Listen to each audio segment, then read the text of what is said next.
Foque. A lusofonia em foco. Bem-vindos a mais um programa em Foque pela Rádio Transforme e pela Revista em Comunidade. Hoje nós temos o prazer e a honra de receber o Daniel Barros, que é um policial antifascista. Daniel Barros, que prazer ter você conosco, mas antes de falar da sua biografia, eu gostaria de pedir a todos que nos acompanham, que curta, que compartilhe, que divulgue nosso trabalho, porque como a gente ainda é uma rádio pequena, é um projeto sem fins lucrativos, nós precisamos alcançar o maior número de pessoas possíveis. Por isso pedimos a sua colaboração. Que se você assiste nossos vídeos e ainda não é inscrito no nosso canal, peço que se inscreva. E assista também, nós temos muitos assuntos interessantes, muitos programas interessantes. Hoje nós temos o prazer e a honra de receber o Daniel Barros, como eu já referi, que é policial antifascista.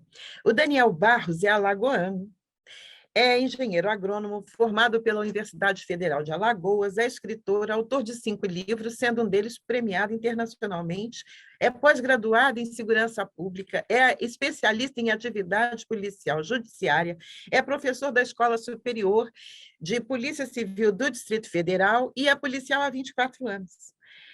É coordenador do movimento de polícias antifascistas, né, do Distrito Federal e membro do gabinete de transição do governo Lula.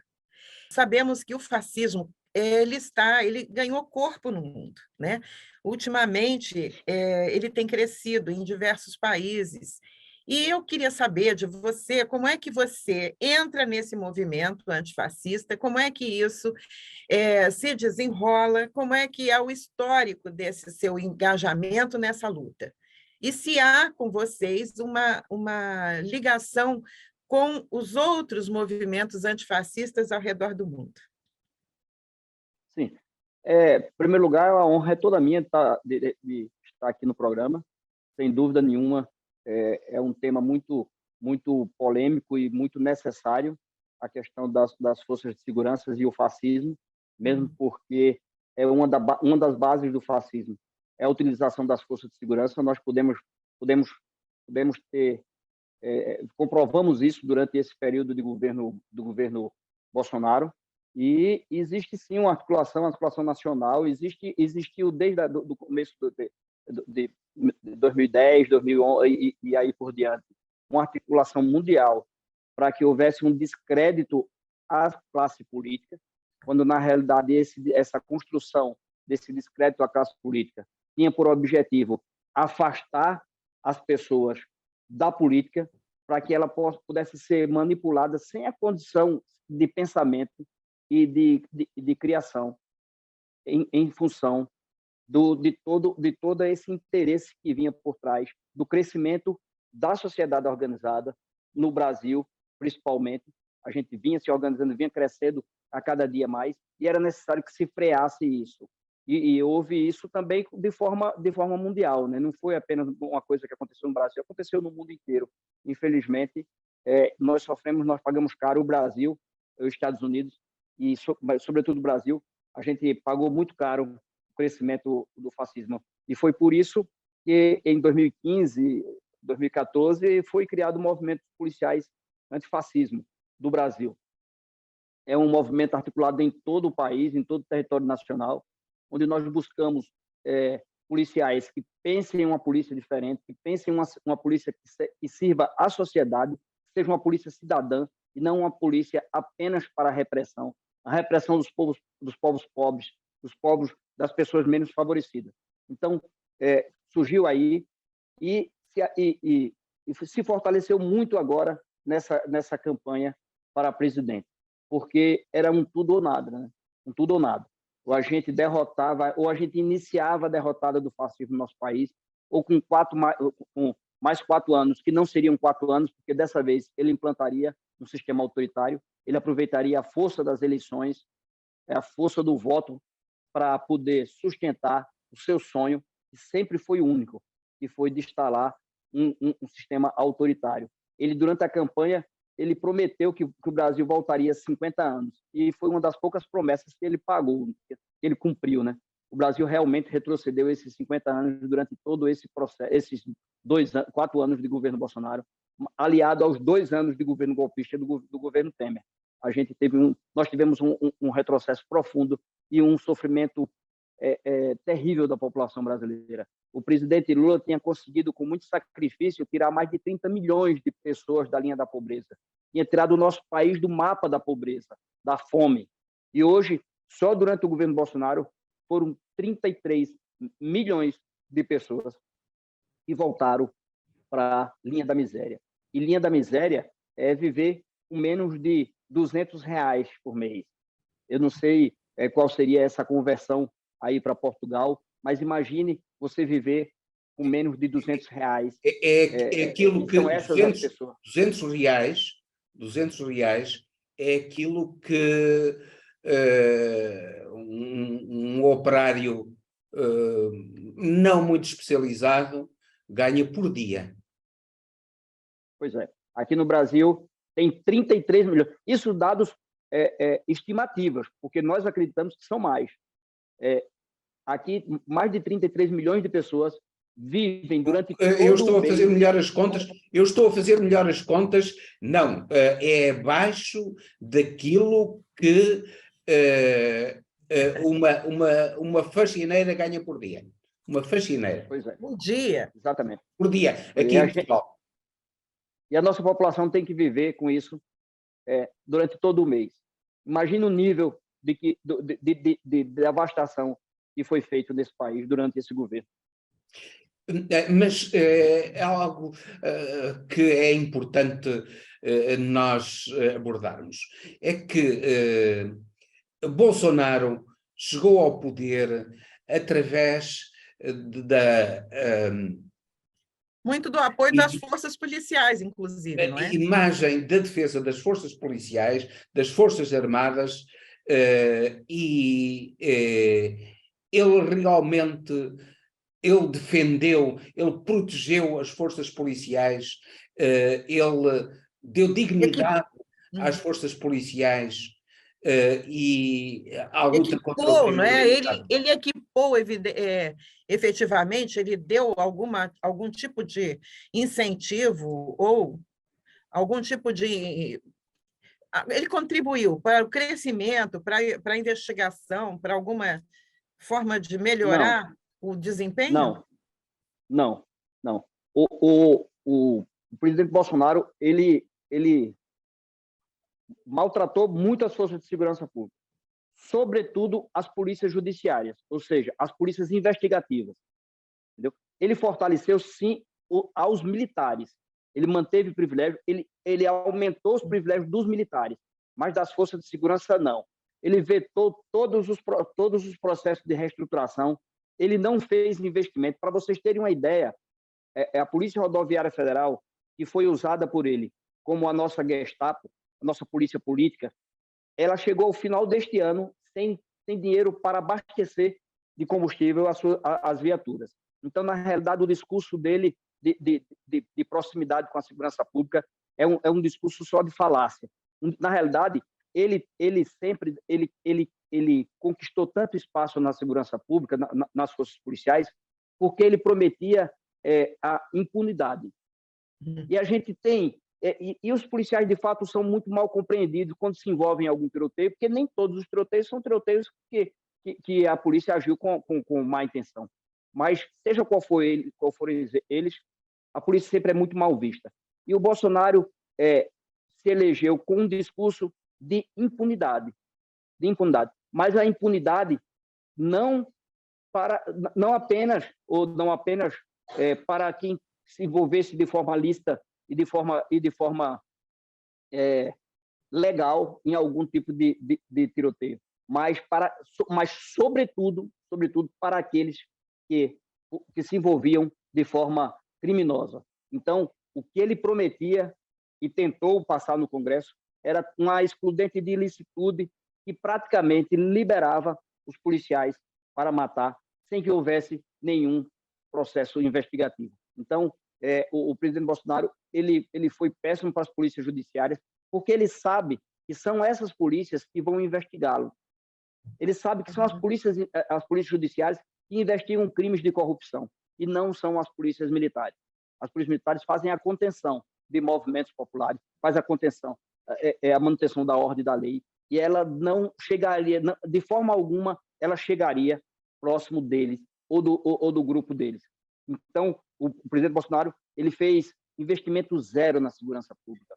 Ele fez investimento zero. Ele vetou todos os processos de reestruturação das carreiras, de aumento salarial, enfim. Ele foi também desastroso para a segurança pública. Como falei do exemplo da Polícia Rodoviária, não tinha dinheiro. Qual é a ligação do Bolsonaro ao mundo do crime? Porque a ligação dele àqueles milicianos, até ao miliciano assassinado, o Adriano da Nóbrega, não é? Assassinado na Bahia. Uma queima de arquivo, na realidade, né? Aquilo foi uma queima de arquivo. O Adriano da Nóbrega, ele era muito próximo à família Bolsonaro e teria muito o que falar e de negociar para não ficar na prisão portanto, na minha opinião, foi uma queima de arquivo. Mas a ligação do presidente Bolsonaro com o miliciano é antiguíssima. O presidente Bolsonaro, os filhos dele, quanto deputados no Rio de Janeiro, sempre condecoraram policiais envolvidos com as milícias, envolvidos com o crime. O presidente Bolsonaro, ele fez a grande campanha dele dizendo que uma população armada ela teria independência, ela poderia se defender do crime. E isso, para o senso comum, talvez seja uma coisa boa. Ora, se eu estou armado, eu vou me defender melhor de algum crime. Para a maioria da população, já pegando o gancho dessa sua fala, as pessoas acham que, tendo uma arma, elas estão protegidas. Então, que o Bolsonaro, na verdade, estaria dando igualdade de condições para a população lidar com o bandido. O que ele mesmo não deu conta, porque ele foi assaltado e o bandido ainda levou até a arma dele. Né? Se ele era uma pessoa tão preparada, isso saiu no jornal, isso não é história, não é nada. Então, fica essa falsa correlação de forças, que as pessoas entendem assim. Como é que a gente cria uma nova mentalidade para as pessoas perceberem que o bandido armado é porque ele é bandido? Nós precisamos da polícia a nosso favor, e não ficar ali brigando de igual para igual com o bandido, né? Porque se nós matarmos todos os bandidos, só vão sobrar os assassinos, afinal. Exatamente. Eu ia falar exatamente isso. Eu estava fazendo esse preâmbulo para chegar nesse ponto. Ele que defende o uso de arma como uma forma de defesa, ele foi assaltado, levaram a moto dele e levaram a arma dele. Agora, diferente, e ele deu sorte, porque normalmente quando se aborda alguém armado, quando algum criminoso aborda um policial, ele mata. Entendeu? Nós que não demos sorte, né? Nós que não demos sorte, na realidade. Mas o que aconteceu? Eu não sei se vocês sabem que um mês depois, o assaltante que cometeu o crime contra ele foi assassinado. Ou seja, a ligação dele com a milícia vem de muitos anos. E agora a população não tem essas mesmas prerrogativas, entre aspas, né? de ser assaltado e depois, misteriosamente, o assaltante aparecer morto. Porque, olha, eu vou dar um dado aqui, um dado estatístico da polícia daqui da capital da República, da polícia judiciária da capital da República. 80% das mortes violentas contra os policiais são durante a folga. E por que são durante a folga? Porque é justamente quando você está desprevenido. Mesmo você tendo um treinamento, você está armado, mas quando o criminoso vem lhe assaltar, ele está na vantagem da surpresa. Então, você não vai, mesmo você estando armado, mesmo você tendo treinamento, a chance de você sobreviver é mínima. E como é que se quer passar tudo isso para uma população do modo geral? Ora, se nem os policiais, que são treinados para reagir, eles conseguem sobreviver, imagina a população. Então, é uma falsa ideia de segurança quando você permite que a população ande armada. E sem falar que com a abertura gigantesca da compra de arma, da liberação gigantesca de compra, da facilitação da compra de arma, a gente hoje tem mais armas no Brasil na mão de civis do que das próprias forças de segurança. Qual foi o índice de crescimento Daniel, desculpe. Qual foi o índice de crescimento desse quantitativo de armas? Quase 1000%. Nossa. Crescimento de arma dos anos anteriores a Bolsonaro a 2021. Aos dados Existe de 2021, relação? 2022, de crescimento de 200 mil armas, de 20 mil armas, por exemplo, passar para 90 mil, para 100 mil armas vendidas. Eu não tenho dados específicos nesse momento, mas mais ou menos uma proporção assim. Um crescimento assustador. E também foi assustador o crescimento de acidentes, né, entre aspas, né, de crianças, filhas de pessoas que compraram armas, de matarem um coleguinha por estar brincando com a arma, por ter acesso àquela arma, e ter acesso porque as pessoas que estão comprando essas armas não têm treinamento suficiente, não têm treinamento adequado, nem tem perfil psicológico para ter arma em casa, porque a arma é uma coisa que só foi feita com um único objetivo. O único objetivo das armas é matar. Então, você bota uma máquina de matar dentro da sua casa sem que saiba quais os riscos que ela pode oferecer. Então, foi um grande mal que ele fez para o nosso país. E nós teremos muita dificuldade para reverter essa situação. Não teremos dificuldade, vamos reverter, vamos lutar para reverter. Essa é a ideia do presidente Lula, do ministro da Justiça, o ministro Flávio Dino, para que a gente faça uma revisão dessa situação no Brasil, porque não é possível que se tenha tantas armas nas ruas, nas mãos de pessoas que são totalmente desqualificadas para o uso dessas armas. Você fez uma relação, você estava no grupo de transição, né? Você participa desse encontro com o Flávio Dino. Então, algumas estratégias já estão sendo montadas para a gente reverter esse quadro? Sim. Você pode apontar? Vão ser tomadas algumas atitudes. O primeiro passo será uma revisão de todos esses. O que foi que aconteceu aqui? Tem uma sigla chamada CAC, que é colecionador, atirador e caçador.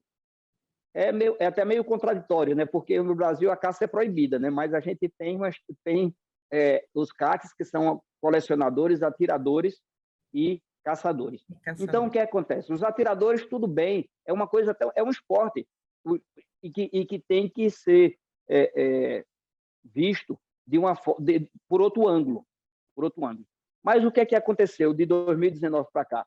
Houve uma flexibilização para que as pessoas se tornassem CACs. Quando antes, para se tornar CAC, você tinha que ter todo um processo em que era feito um levantamento da vida dessa pessoa, uma investigação. Era um pedido dado à consta das justiças, das polícias judiciárias, de todos os órgãos de segurança pública e dos órgãos judiciários.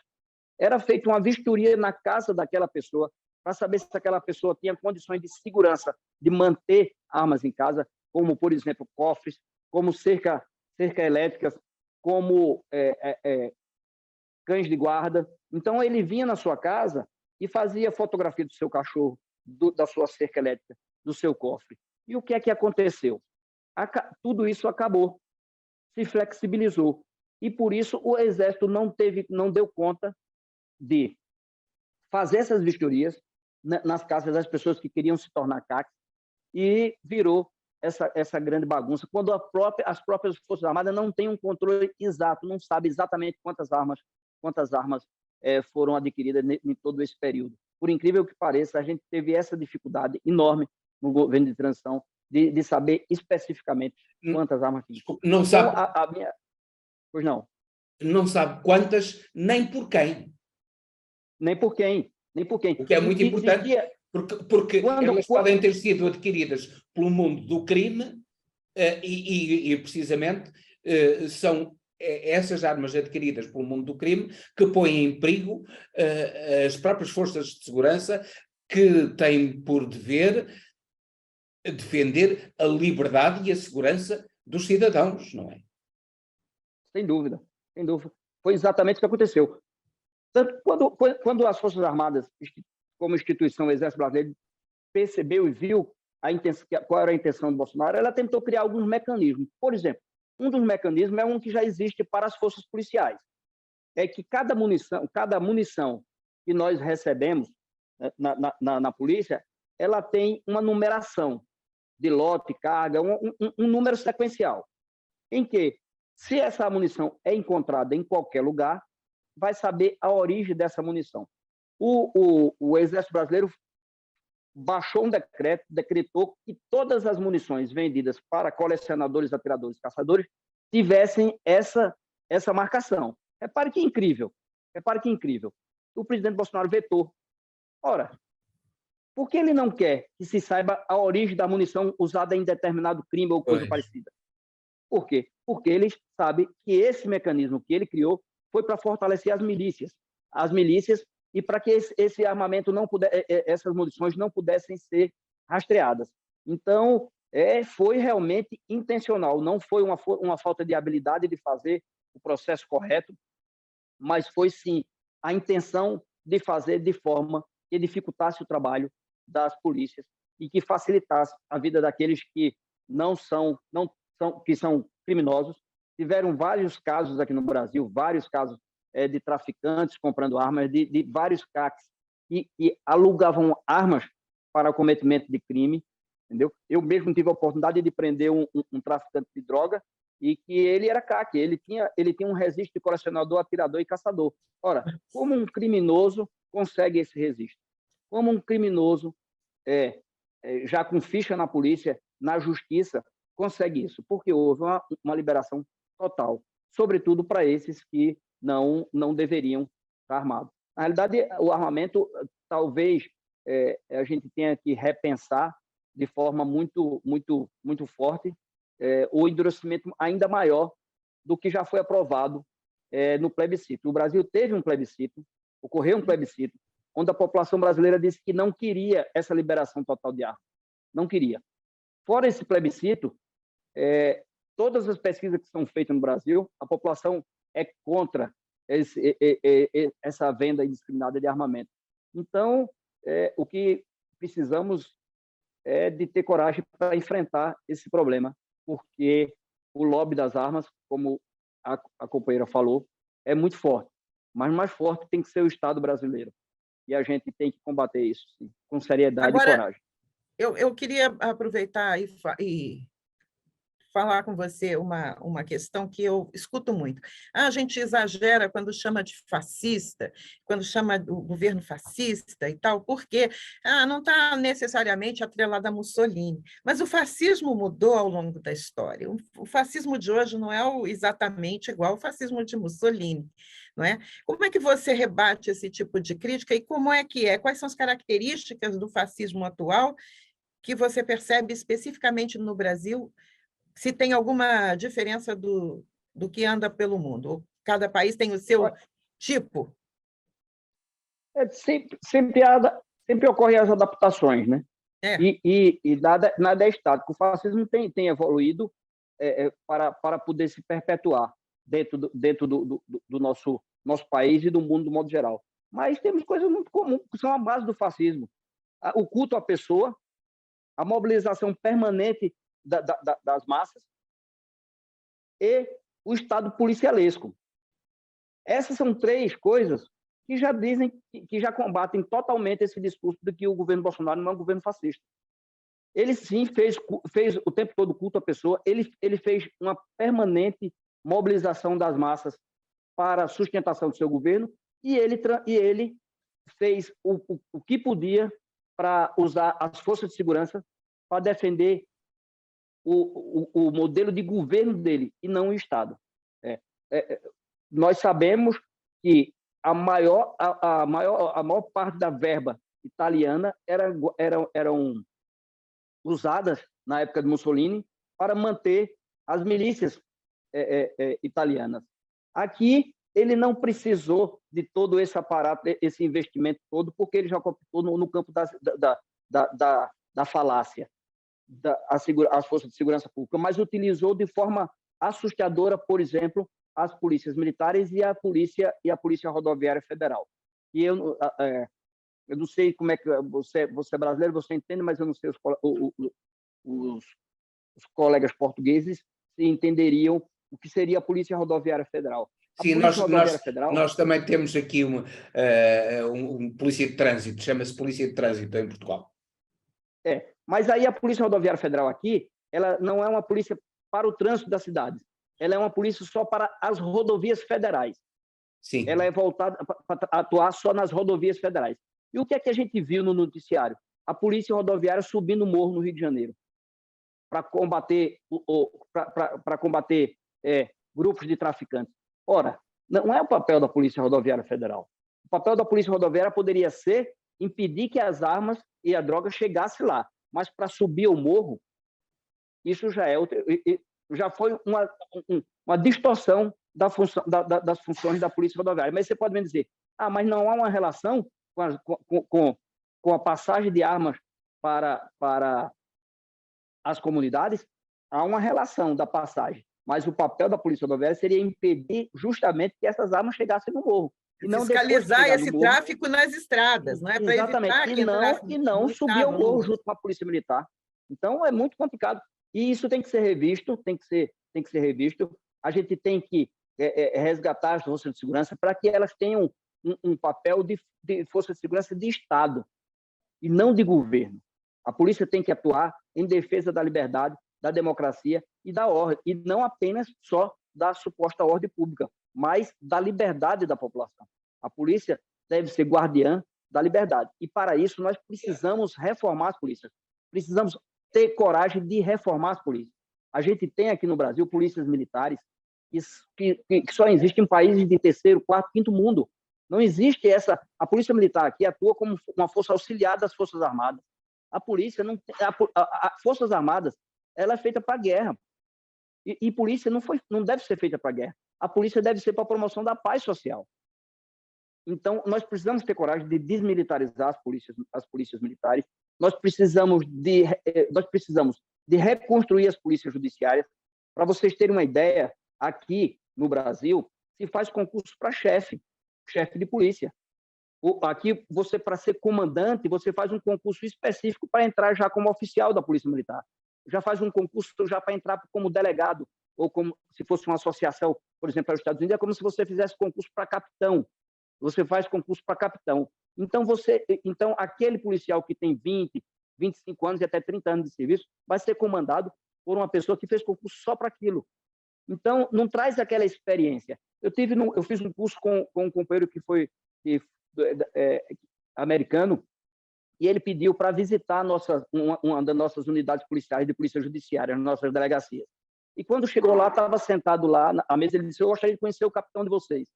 E a gente entrou, tinha um rapaz de 26 anos sentado lá. Aí ele disse: mas esse é o capitão de vocês? Sim, é o capitão. Mas como ele chegou tão novo a ser comandante de vocês? A gente, para chegar a comandante aqui, a gente passa uma vida inteira subindo os degraus da hierarquia. E aqui um menino é chefe de vocês, como é que isso acontece? E ele ficou assim surpreso, mas ele ficou surpreso sem entender absolutamente nada. Ele disse: não, isso não é uma coisa tão louca para ele que ele não conseguiu entender. Então, é isso, a gente tem que ter coragem para fazer essas transformações. A gente precisa transformar a segurança pública, a gente precisa dar uma formação melhor para os policiais. Nós não temos nas nossas academias... Exatamente isso. Nós não temos nas nossas academias... Pois não.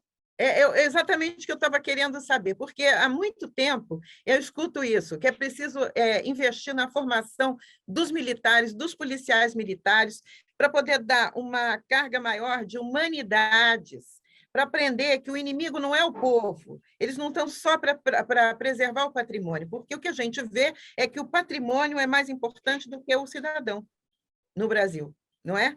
Você não pode cometer um vandalismo, né? Se bem que agora até pôde. Mas o cidadão não tem problema se ele for abatido, porque ele é quase visto como um inimigo. Como é que a gente reverte isso? E o que o próximo governo pode fazer, ou efetivamente vai fazer, está botando o dedo na ferida para enfrentar isso? Olha, quanto à questão das reestruturações, a gente ainda está tendo muita dificuldade por causa do lobby dos coronéis e dos delegados de polícia. Nós temos estamos tendo dificuldade. E ele sempre se alega que é uma coisa que tem que discutir mais, que tem que aprofundar, só que essa discussão não é uma discussão nova, essa discussão tem 30 anos.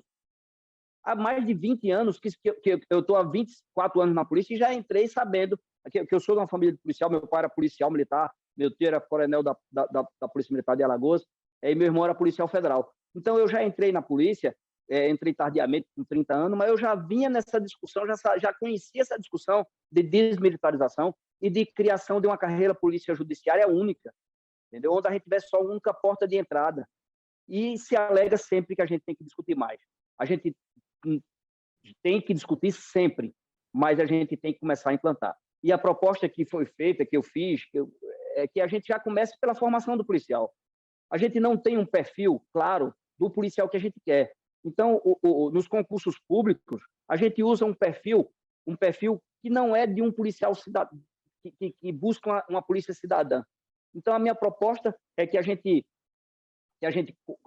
convide um grupo de professores de universidades federais públicas ou universidades públicas estaduais ou federais, não importa, para que eles formem, junto com os operadores da segurança pública, um perfil do policial que a gente quer. E qual é o policial que a gente quer? A gente quer um policial cidadão.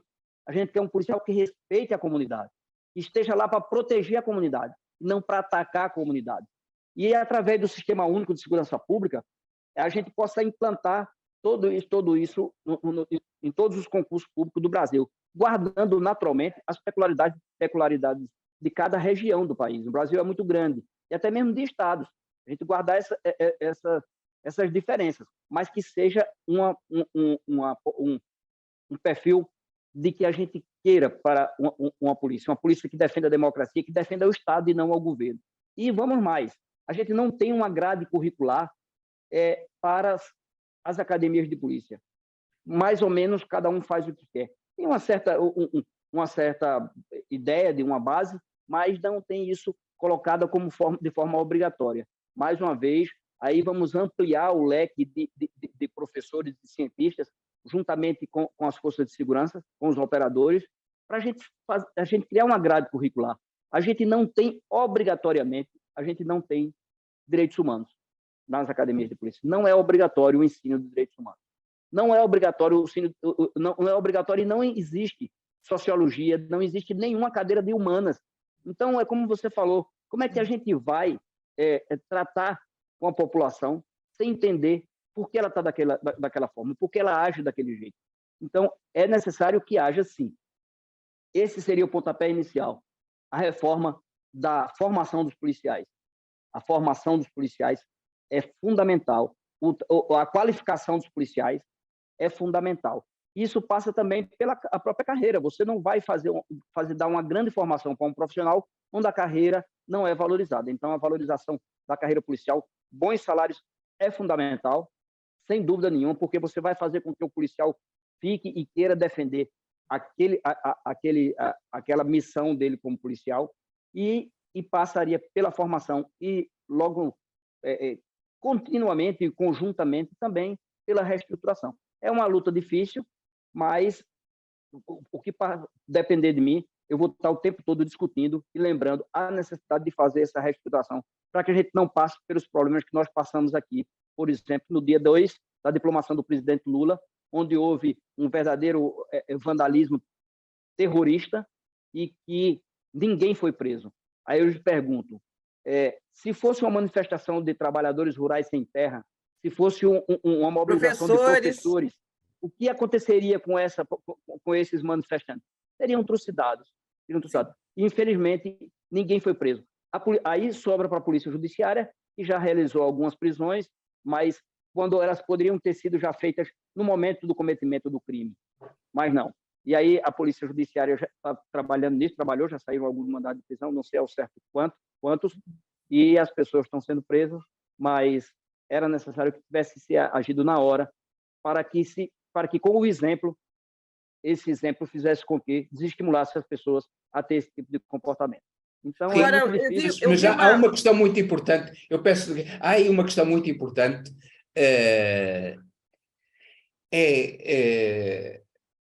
quem controla a própria polícia que tem comportamentos desses, que devia combater o crime e, pelo contrário, parece estar ali para proteger os próprios criminosos.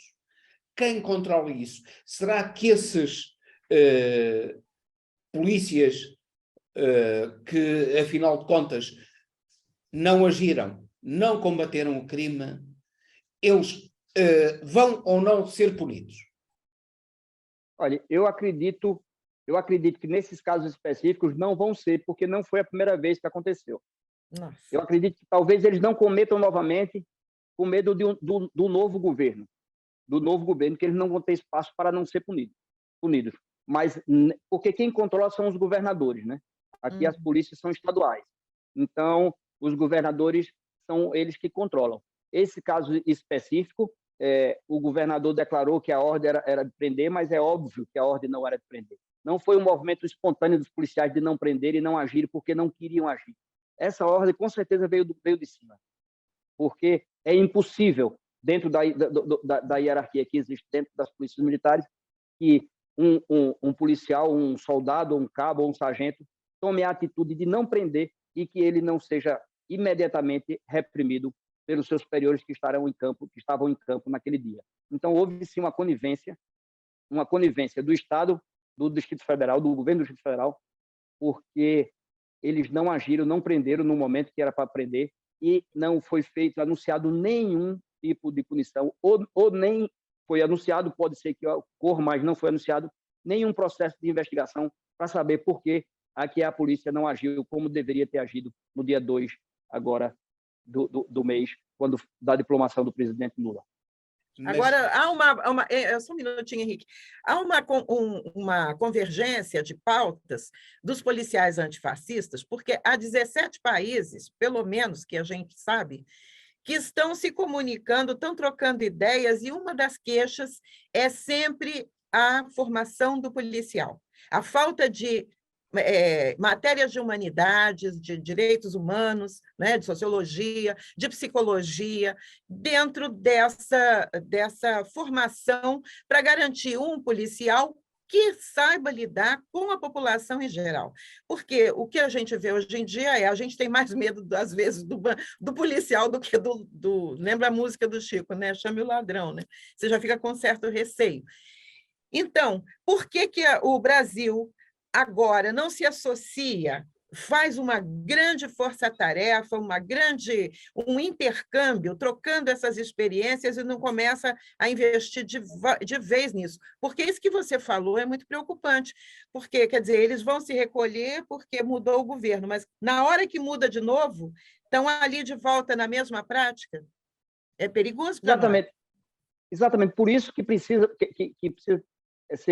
as polícias precisam ser reestruturadas, de cima a baixo, desde a formação até as suas carreiras. Nós precisamos, uma das nossas propostas é a formação dos conselhos superiores de polícia, que seja feito com a participação de todos os policiais, de todas as categorias de policiais, e não apenas da elite. Hoje, para vocês terem uma ideia, os conselhos de polícia são compostos só por delegados de polícia, ou seja, só pelos patrões, entre aspas, dentro das instituições de segurança pública. Existe uma representação sindical que seria um policial que representa 70%, 80% de todas o restante das categorias e todo o conselho é comandado por delegados de polícia. Isso é um absurdo. Isso é um absurdo porque a polícia não é feita de delegados de polícia. A polícia é feita de agentes de polícia, é feita de escrivães, dependendo da região, de investigadores, de inspetores, e essas pessoas não participam da forma como a polícia vai agir. E mais eu acrescento, por que não a participação da comunidade? A comunidade deve participar desses conselhos, sim. Por que não? É para ela que nós servimos e nós não vamos escutá-las. Nós precisamos, sim, criar conselhos superiores de polícia que tenham a participação proporcional dos operadores da segurança pública, mas que tenha também a participação da população civil organizada do país e do nosso Distrito Federal. Então, é fundamental que haja isso para que a gente faça com que vá se aceitando e entrando nas raízes da polícia uma consciência de polícia cidadã e de polícia de Estado, para que a própria polícia, em qualquer possibilidade, qualquer ideia que já era para ser a função da polícia, e é a função da polícia, qualquer ideia de rompimento da instituição democrática, que a própria polícia reaja. E não acontecer o que está acontecendo, deixarem as estradas serem bloqueadas, serem coniventes com os bloqueios das estradas, serem coniventes com a ocupação da porta dos QGs em todo o Brasil. Houve uma conivência e isso tem que ser... Essas pessoas que foram coniventes, elas têm que ser punidas.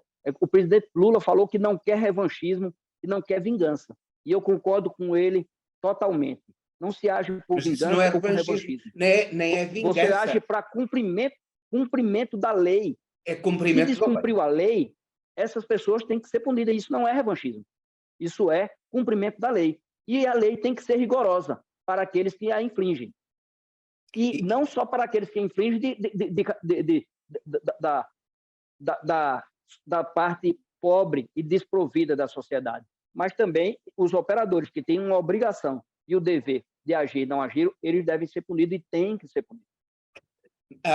Nós estamos a terminar, mas é importante que quem nos segue saiba se há por parte do governo brasileiro, que vai entrar em funções amanhã, uma disposição firme de combater o crime de uma maneira não só firme, mas também dentro do princípio da proporcionalidade e do princípio do respeito pelos deveres dos cidadãos. É isso, podemos esperar isso do governo que vai entrar em funções, e podemos esperar que os brasileiros vão ter maior combate ao crime, vão ter maior segurança, e que o Brasil não vai ser um país onde o número de mortes pelo crime é uma autêntica guerra civil não declarada. Sim, sim. Os pilares do novo governo na área de segurança pública é o combate ao crime organizado e o combate à lavagem de dinheiro. Por quê? Porque o crime só se organiza se tiver dinheiro. E se você fecha a torneira da lavagem de dinheiro, você enfraquece o crime organizado. E, paralelo a isso, o presidente Lula já determinou a criação do PRONASSE. O PRONASSE foi um programa criado por ele no segundo governo dele, em 2007. Era um programa que investia não só na segurança pública, nos profissionais de segurança pública, com cursos, aperfeiçoamento e até ajuda de custo para alguns policiais que ganhavam menos, mas também em programas sociais, para evitar que a juventude entrasse no crime. Inclusive, no PRONASSE, um dos pontos do PRONASSE era absolver e evitar que, por exemplo, aqui no Brasil, o serviço militar é obrigatório. Você serve durante um ano, você tem um treinamento de male-male, você tem um treinamento militar. E depois de um ano, você saía das Forças Armadas e iam para onde? Para o desemprego. E aí, os grupos organizados do crime organizado cooptavam essas pessoas, algumas dessas pessoas, para que fossem trabalhar no crime. O PRONASSE, ele visava absolver essas pessoas em algum tipo de trabalho, ou bolsa, ou educação, e o presidente Lula anuncia já a recriação do PRONASSE. Então, paralelo à questão do combate ao crime organizado, da lavagem de dinheiro, que é importantíssima, repito, tem que investir forte na lavagem de dinheiro, tem que fechar a torneira desses nossos, e aí sim vai bater em gente grande. Vai bater em gente grande. Por isso que talvez o presidente da República já tenha fugido do país, ido para os Estados Unidos. Talvez por isso os filhos dele já tenham pedido cidadania italiana, porque o Brasil não tem acordo de extradição com a Itália. E talvez ele não tenha feito aqui, o presidente Bolsonaro, para que a imprensa não percebesse. Mas essa viagem aos Estados Unidos, é possível que ele faça esse pedido também de cidadania italiana, porque não existe processo de extradição. Então, eu acredito e tenho muita esperança de que a gente vai chegar nessas pessoas, não de forma vingativa, mas de forma de justiça. Não é admissível que há mais de 5 anos que a companheira Marielle foi assassinada brutalmente e que apareçam apenas os executores e os mandantes nunca foram identificados. Não é possível que, de repente, um miliciano qualquer acorda do nada e diz: eu vou matar a vereadora Marielle, simplesmente porque eu quero assassiná-la. Não, o projeto Marielle era um projeto maior. O projeto Marielle, ela estava cotada para ser senadora da República. A candidatura ao Senado da República dela era uma coisa bem encaminhada. E, coincidentemente, quem foi eleito senador na vaga que poderia ter sido ocupada por Marielle foi o filho do presidente Flávio Bolsonaro. Então, não é possível que a gente não consiga descobrir quem foi que mandou matar a companheira Marielle. Ela estava bem na frente e ele vinha abaixo, quer dizer, com a morte dela ele se beneficiou, né? Mas é mera coincidência só, né? Foi só... Ele deu sorte. Então, Henrique, você gostaria de encaminhar uma última pergunta? Não, podemos terminar aqui porque este final acho que foi muito, muito importante e é algo que devemos reter naquilo que disse. Combater a violência e combater o crime e combater aquilo que faz mover o crime, que é o dinheiro. O dinheiro. Siga o dinheiro, né? Sempre o mote é sempre esse, né? Siga o dinheiro. Olha, Daniel, foi um prazer enorme conversar com você e você nos dá esperança de que com essa nova possibilidade de governo também teremos uma nova polícia, teremos uma condição melhor de dar segurança para o cidadão brasileiro. Muito obrigada por estar aqui conosco. Você tem uns minutinhos para fazer suas considerações finais e projetos para o Brasil. Eu que agradeço, é uma honra muito grande estar aqui com vocês, participando desse bate-papo gostoso e feliz. Nós vivemos um momento de profunda felicidade, que é o raiar de um novo começo, de muita esperança e muita alegria. Um grande abraço para si, Daniel. Muito obrigada, Daniel. Até o próximo programa. Desculpem. Imagina, eu estou emocionadíssima, porque é muito tempo de espera, né? E ainda corremos ali no fio da navalha, no último momento, tudo atrapalhar, inclusive a Polícia Rodoviária Federal, não é? Mas vencemos. É verdade. Amanhã vencemos. É um novo dia. Amanhã é um novo dia. Amanhã é um novo dia. Muito obrigado. E um Vamos forte abraço construir e até a vitória. O Brasil vai construir a esperança. Vamos sim. E vai até ser a vitória e sempre. Obrigada por encampar essa luta. Obrigado, Daniel. Um grande abraço para si.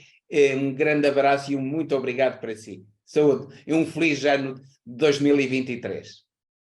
Para todos nós. Muito obrigado.